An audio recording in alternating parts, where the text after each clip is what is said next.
Purpose सिर्फ इतना सा था निदा साहब कि ये अखबार जो है पत्रिका संस्थान 1956 में शुरू हुआ था, बहुत छोटे से एक इवनिंग अखबार के रूप में शुरू हुआ था। और शुरू से ही जो कुलिश जी इसके संस्थापक थे, उन्होंने इस अखबार को हमेशा एक मिशन के तौर पर देखा।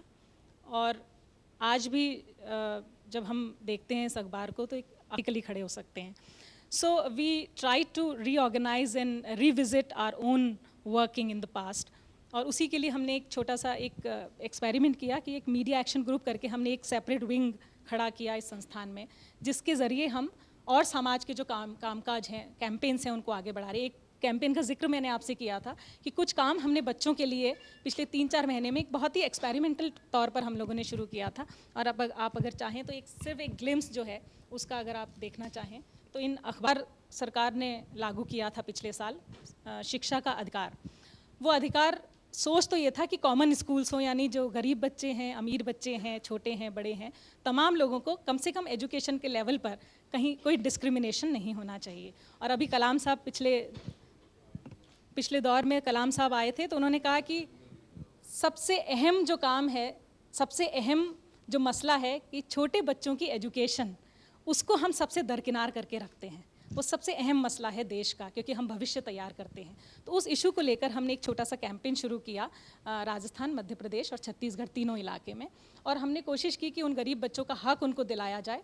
केवल प्राइवेट स्कूलों से हमने शुरू किया था कि 25% का जो उनके लिए अलग से प्रोविज़न रखा गया है, लेकिन हमने उसको एक्सटेंड किया कि जो भी स्कूल से बाहर बच्चा हमें दिखा, हमने उसको एनरोल कराया। सरकारी स्कूलों में भी, निजी स्कूलों से हमने रिक्वेस्ट की, उनको बताया कि एक अधिकार ऐसा आया है जिसको कि आपको मानना है, डॉक्यूमेंटेशन है। उसके आधार पर मैं ये इतना सा बताना चाहती हूँ कि हमने राजस्थान, मध्य प्रदेश और छत्तीसगढ़ में मिला के करीब 7,500 बच्चों को स्कूलों में दाखिला दिलवाने की कवायद की है। तो वो उसका पूरा डेटा, पूरा डॉक्यूमेंटेशन हमारे पास है।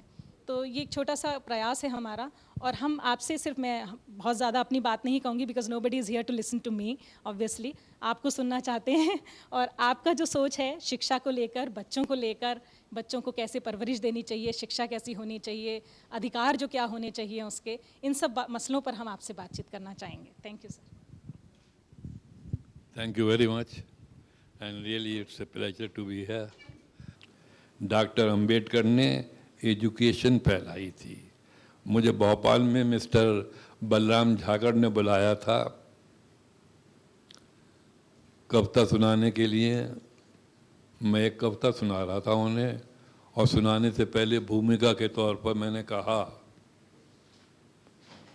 हमारे यहाँ जितनी बुराइयां हैं, उन बुराइयों को मिटाने के लिए एक ही रास्ता है, और वो रास्ता है एजुकेशन। तालियां पढ़ने लगी। मैं बहुत खुश हुआ। उसके बाद मैंने कविता सुनाई। उसके बाद खाने की टेबल पे आए। एक लेडी IAS ऑफिसर मेरे पास आई। Nida Fazli, I appreciate your poem. Your poem is good, but I don't agree with your comment. आपका जो कमेंट है उस पर से मैं अच्छा नहीं लगा। मैंने क्यों, क्या गलत है? मैंने कहा कि एजुकेशन जो है वही इस तमाम बुराइयों को काटने का रास्ता है। कह लगे नहीं, यहीं से सवाल उठते हैं, कौन सी एजुकेशन, कैसी एजुकेशन, एजुकेशन देने वाला कौन है? आज tragedy of our country is कि एजुकेशन को हाईजैक कर लिया गया है पॉलिटिशियंस ने। शिवसेना के लीडरों के हाथ में एजुकेशन है, RSS के लोगों के हाथों में एजुकेशन है, केरला में मुस्लिम लीग के हाथों में एजुकेशन है, सोशलिस्ट पार्टी के हाथों में एजुकेशन है। Because education is a very very profitable business.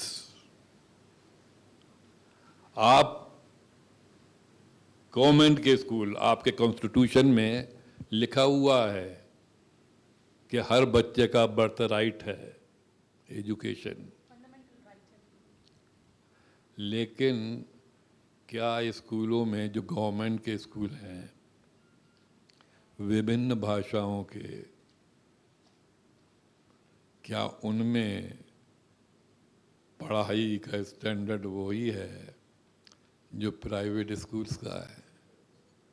नहीं, मेरी बेटी को मैं चाहता था कि जिस भाषा में मैं लिखता हूँ, हिंदी या उर्दू, वो जाने। 3-4 स्कूल मैंने देखे जो गवर्नमेंट ने चला रहे थे, सब में 3rd क्लास सब स्टैंडर्ड एजुकेशन थी। मुझे मजबूरन उस बच्ची को इंग्लिश मीडियम स्कूल में मिशनरी में डालना पड़ा।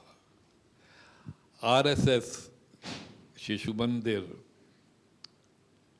दूसरे धर्मों के जो स्कूल हैं, उसमें they are not creating human beings, they are creating fanatics. Ghalib ने अपने पीरियड में एक बात कही थी, बस के दुश्वार है हर काम का आसा होना, आदमी को भी मैसर नहीं इंसान होना।